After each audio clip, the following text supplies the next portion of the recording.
நாகை மாவட்டம் வேதாரண்யம் அடுத்த அகஸ்தியன்பள்ளி, கடிநெல் வயல், கோடியக்காடு பகுதியில் சுமார் 9,000 ஏக்கரில் ஆண்டுதோறும் உப்பு உற்பத்தி நடைபெறுவது வழக்கம்.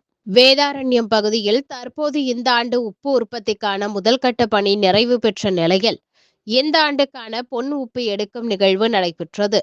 இந்த ஆண்டு உற்பத்தி நன்றாக நடக்க வேண்டும் என்று வேண்டி உப்பளத்தில் உள்ள விநாயகருக்கு சிறப்பு பூஜைகள் செய்யப்பட்டு சூரிய பகவான் வழிபாடு நடத்தி பொன் உப்பு எடுக்கப்பட்டு விநாயகருக்கு உப்பு மாலை போட்டு இன்று முதல் உப்பு வாரும் பணிகள் தொடங்கப்பட்டுள்ளது. இதில் உப்பு உற்பத்தியாளர்கள் மற்றும் தொழிலாளர்கள் கலந்து கொண்டனர்.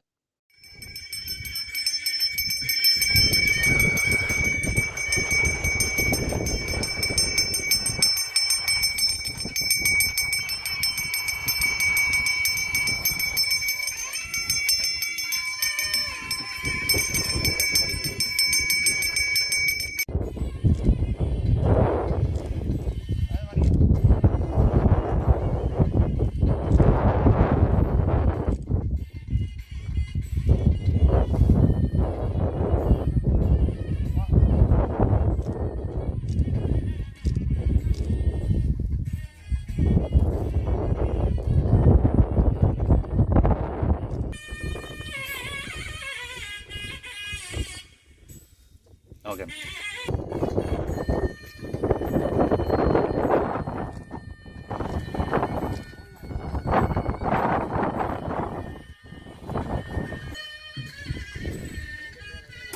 மாலை போட்டு இல்லை, மாலை வெட்டி விட்டுருக்காங்க.